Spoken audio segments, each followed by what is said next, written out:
In the year 2239, humans had spread their reach far beyond Earth. They lived on other planets, built cities in space, and explored worlds that once seemed impossible. One of these new worlds was Nereid 7, a strange planet covered mostly by deep, dark oceans. No one had walked on its land yet, but beneath the surface there was a busy human colony living underwater. Jiho was a young marine engineer from Earth. He worked with machines that helped people live and work under the sea. When he was told he would move to Nereid 7's colony Delta, he felt a mix of excitement and nervousness. This was his first time going so far from Earth, and the ocean there was like nothing he had ever seen before. The trip to Nereid 7 took many days in a fast spaceship. When Jiho finally arrived, he saw the colony through the thick water. The buildings looked like glass bubbles connected by metal tubes. Bright lights inside the buildings showed life and activity. People were walking, fixing machines, and studying the ocean around them. Commander Sua was the leader of the colony. She was a calm woman in her early 30s, with short black hair and sharp eyes. When Jiho met her, she greeted him with a steady voice. "Welcome to Colony Delta, Jiho," she said. "We have heard good things about your work on Earth." Jiho smiled. "Thank you, Commander. I'm ready to help in any way I can." Sua nodded and took him to meet the others. Dayun, the biologist, was already waiting. She was always curious about the strange life in the ocean. Dayun was small but full of energy, with long brown hair tied back in a ponytail. "Nice to meet you, Jiho," she said happily. "I study the creatures here. You'll see, Nereid 7 is full of surprises." The last person Jiho met was Hyunwoo, the security head. He was tall and strong with a serious look on his face. Hyunwoo did not speak much, but his eyes watched everything carefully. Jiho felt both excited and a little afraid. He knew life underwater was dangerous, but the mysteries of this alien ocean called to him. Their first meeting was about the strange things happening near the colony. Over the past weeks, drones sent out to explore the ocean had disappeared without a trace. The colony's sensors picked up odd sounds, deep rhythmic pulses that no one understood. These phantom signals, as they called them, seemed like a kind of language, but no one could say for sure. "We don't know what's causing these signals," Sua explained. "It's why we sent you here. Your skills could help us figure it out." Jiho listened carefully. "Do you think it is a new creature, something intelligent?" "Maybe," Sua said. "Or maybe something dangerous. We can't take risks. The safety of the colony is our top priority." Jiho spent the next few days learning the colony's systems and helping repair old equipment. The ocean outside the glass walls was dark and cold, but it felt alive. Strange shapes moved in the distance and glowing lights flickered like stars. One night, after a long day, Jiho stood by the window and looked out into the deep blue. Suddenly, the colony's alarms went off. "Emergency! Emergency!" came a voice through the speakers. "A drone has lost contact near the trench." Jiho's heart jumped. The trench was the deepest part of the ocean near the colony, a dark canyon that reached far below the surface. No one knew exactly what was down there. Some said strange creatures lived in its depths. Others thought it was just an empty, silent place. Jiho joined the dive team quickly. Sua, Daun, Hyunwoo, and a few others prepared the submersible.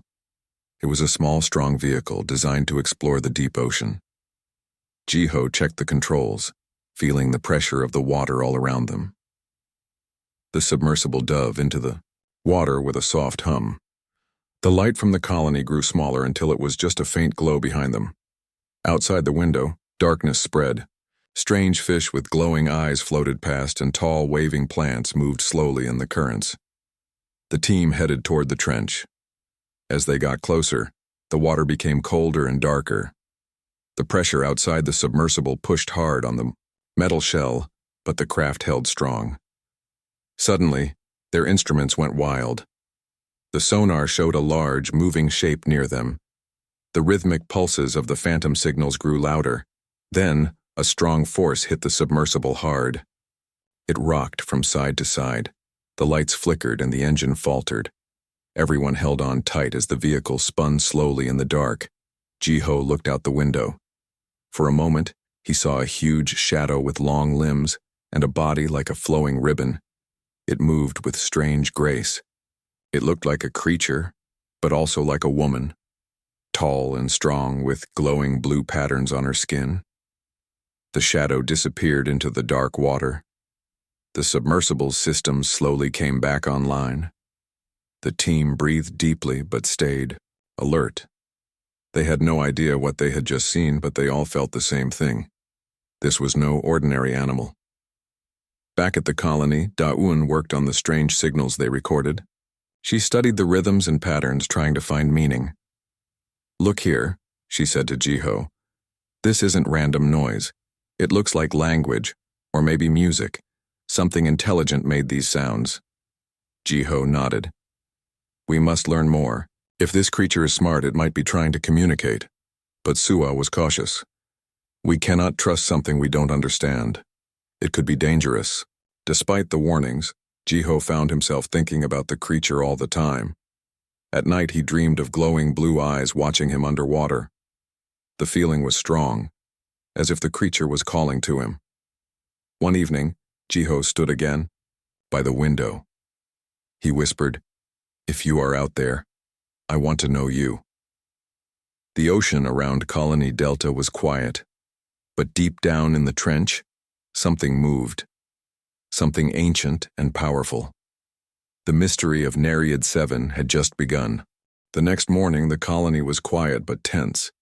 Jiho sat with the dive team in the small meeting room. Commander Sua stood at the front, her face serious. The strange shadow they had seen in the trench was on everyone's mind. "We need to understand what we are dealing with," Sua said. "No more risky solo dives for now. We will send a full team next time, better prepared." Jiho agreed.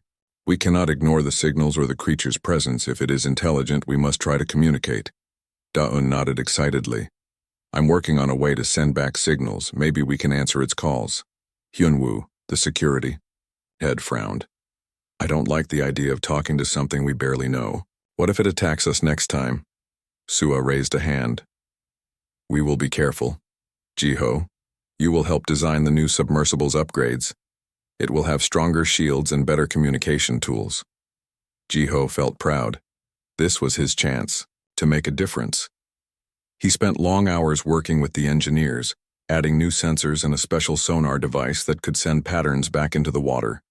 If the creature was listening, they wanted it to hear. Several days passed and the colony returned to its usual routine, but Jiho could not stop thinking about the deep, dark trench. What lived there? Was the shadow he saw alone or part of a group? And what did the strange pulses mean?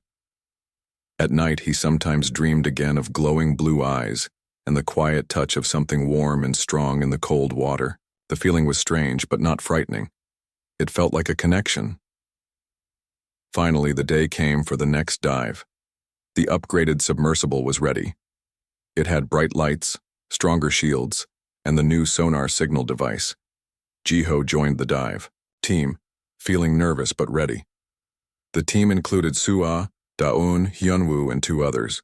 They all wore thick suits that kept them safe in the cold ocean. The submersible slipped quietly into the water and began its slow descent.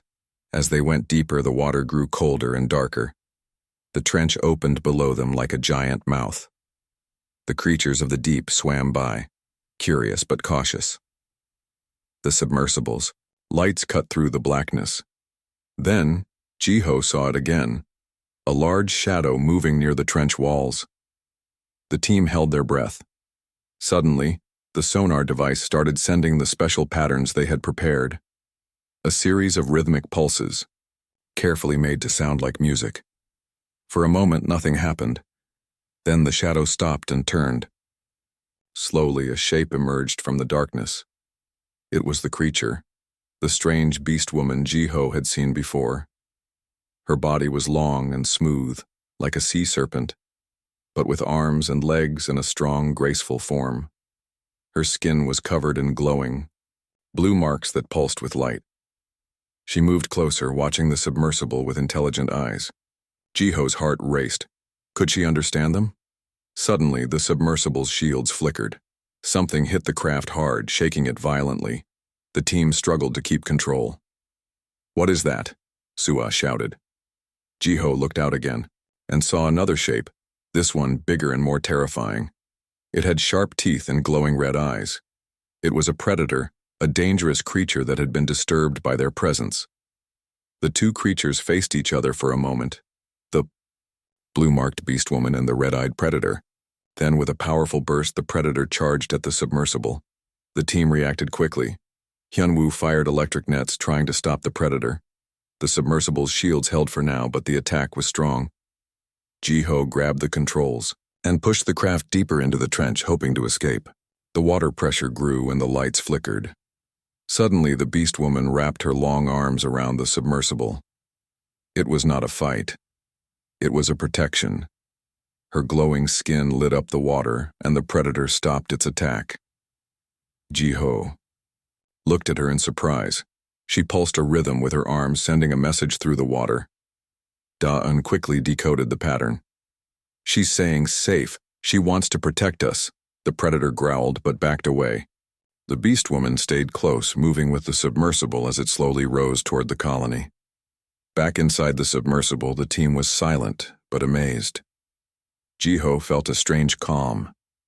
This creature, half beast, half woman, was not their enemy. She was a guardian. When they reached the colony, Sua spoke carefully. "We have proof now. The creature is intelligent and protective, but we must be careful. The predator is still out there." Jiho nodded. "I want to try to communicate more. Maybe we can learn from her." Da-eun smiled. "And maybe we can help her and her kind. They have been here much longer than us." That night, Jiho dreamed again of the blue eyes. But this time he saw a face, kind and curious. The creature was reaching out to him in a way he could feel deep inside. The ocean was not just a place to live. It was a home for many lives, and some were waiting for humans to understand them. The mystery of Nereid 7 was growing, and Jiho was ready to dive deeper into the unknown. Jiho could not stop thinking about the creature he saw in the trench. Every moment away from the deep ocean made his heart beat faster. The glowing blue marks on her skin, the way she moved like water itself.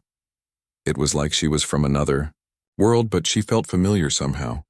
At the same time, the colony was tense. Commander Sua was careful not to upset the balance between exploring and staying safe. "We cannot risk losing more equipment or people," she told Jiho and the team. But Jiho's mind was made up. If the creature wanted to communicate, he had to try. The others warned him not to go alone, but he planned a secret dive. Late one night, Jiho put on his dive suit.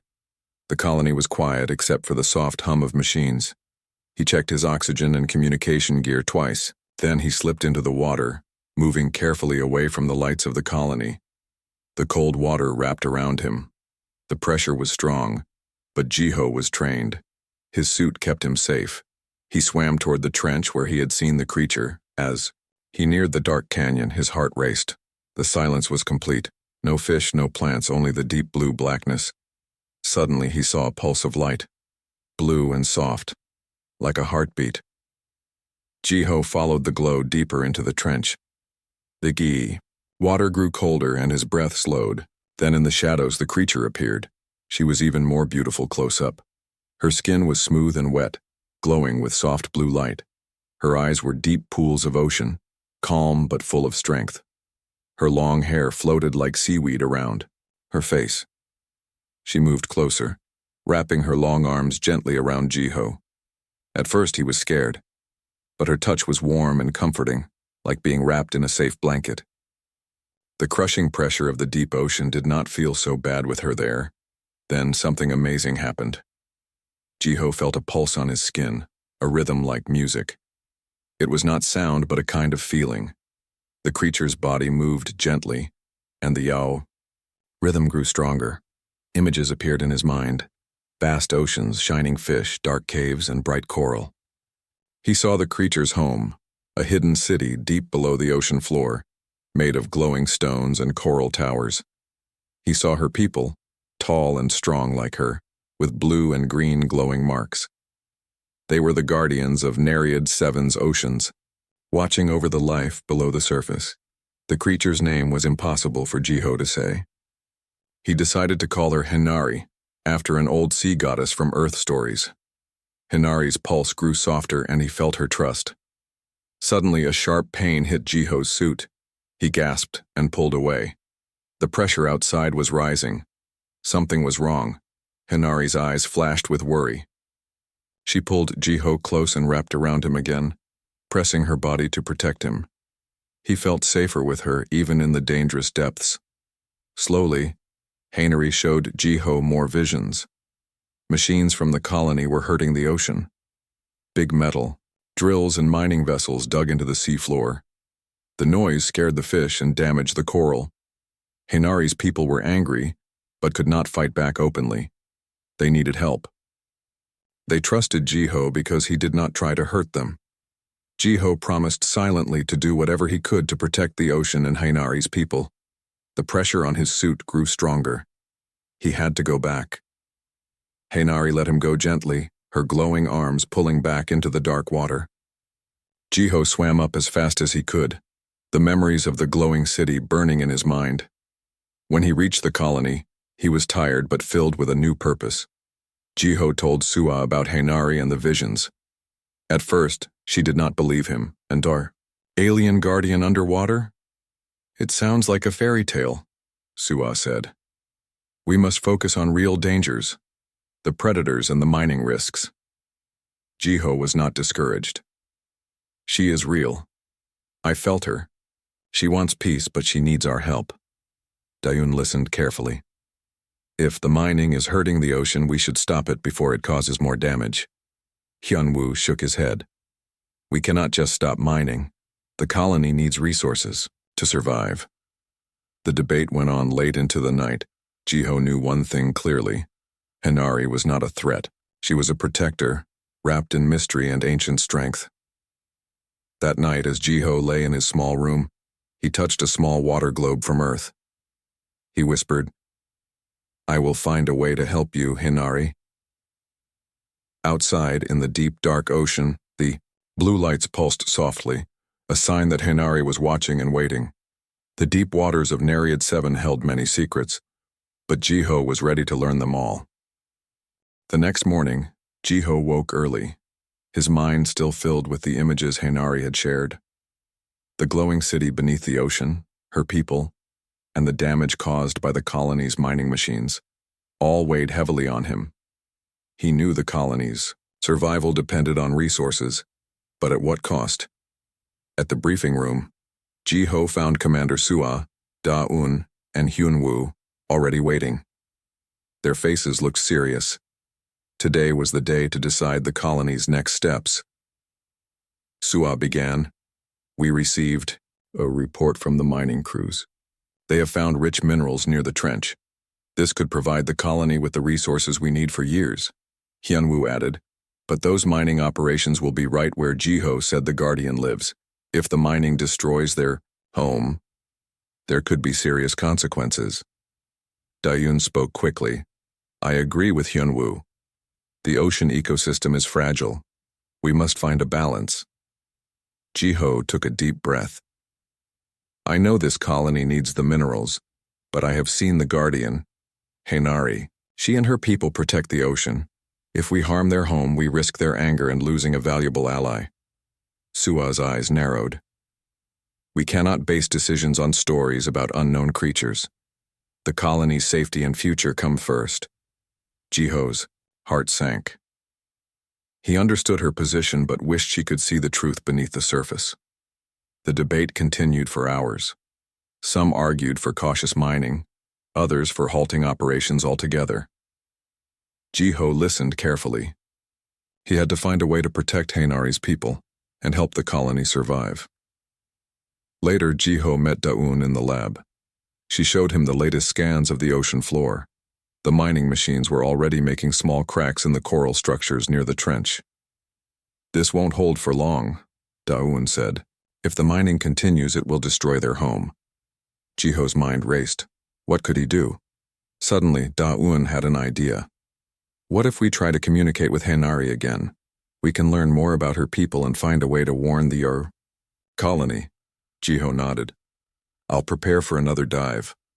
That night, Jiho and Daun worked on a device that could send more complex signals into the ocean.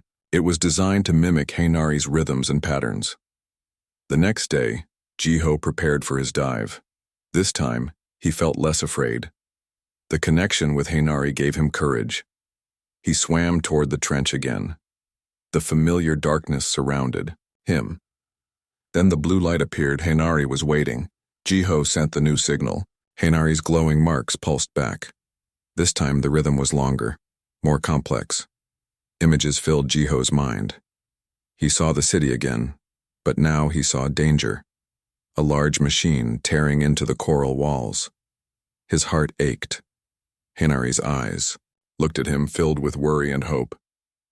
Jiho promised silently, "I will stop this." Back in the colony, Jiho presented his findings. Sua was still skeptical, but agreed to slow mining operations near the trench for now. Hyunwoo increased security patrols to protect the area from accidental damage. Days passed, and Jiho continued to learn from Hainari. Their bond grew stronger. She taught him about the ocean's secrets, the currents, and the life that lived in the shadows. One day, Hainari did something unexpected. She reached out and wrapped her long arms around Jiho underwater.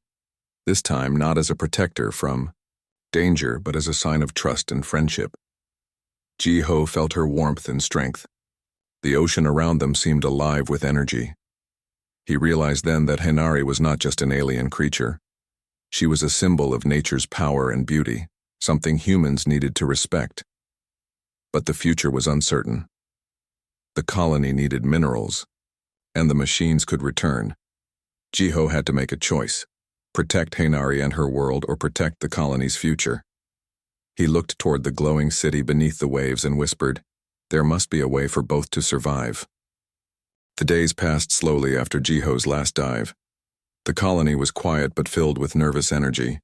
The mining machines had stopped near the trench, but the pressure to restart them was strong. Resources were running low, and the colony leaders needed answers. Jiho spent most of his time in the lab, working on ways to help both the colony and Hainari's people. He studied the signals Hainari sent, learning more about the language of light and rhythm she used underwater. One evening, Jiho stood by the large observation window, watching the dark ocean waves. He thought about the connection he had with Hainari, the silent promise to protect her world and the hope that humans and her kind could live together in peace. Commander Sua came to stand beside him. "You've changed things, Jiho," she said quietly. "Many here didn't believe you, but now people are listening." Jiho nodded. "We have a chance to build a better future. If we work with Hainari's people, maybe we can find new ways to get resources without hurting the ocean." Sua looked at him thoughtfully. "It will take time, but I trust you." The next morning, Jiho prepared for another dive. This time, he was not alone. Daun and 2 other scientists joined him. Their goal was to explore the glowing city Hainari had shown him, and to learn how her people lived.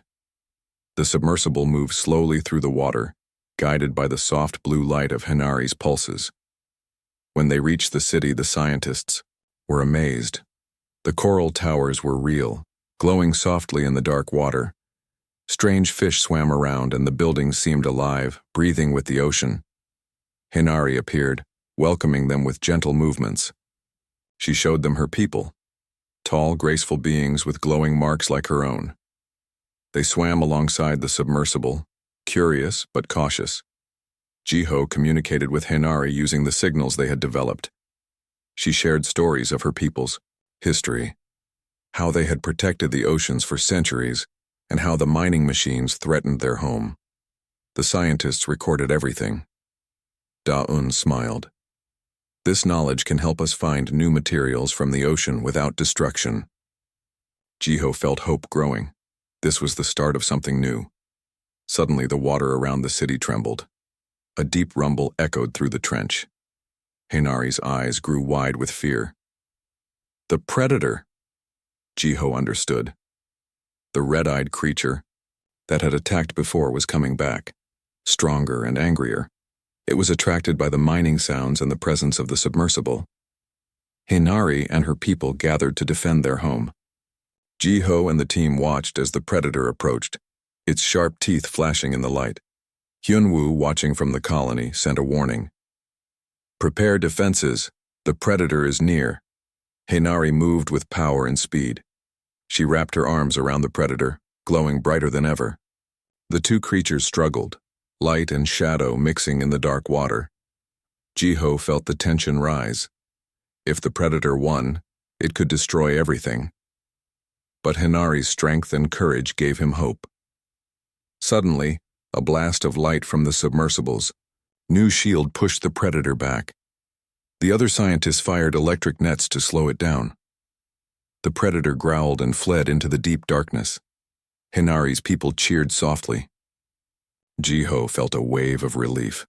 Back in the colony, Sua praised the team. "This fight shows why we must protect the ocean and its guardians." Jiho looked at Hinari's glowing arms on the monitor and knew their bond was stronger than ever. The following weeks, the colony changed. Mining machines were redesigned to be gentler, using new technology inspired by the glowing city. Scientists studied Hinari's world, finding new ways to live with the ocean, not against it. Jiho and Hinari continued to meet underwater, their friendship a bridge between two worlds. One day, as Jiho prepared to dive, Hinari wrapped her arms around him underwater. He felt the warmth and strength that had comforted him from the start. He smiled and whispered, "Thank you, Hinari. Together, we will protect this ocean home." The deep waters of Nereid 7 no longer felt dark and unknown. They were alive with hope, a new beginning for both humans and the guardians of the sea.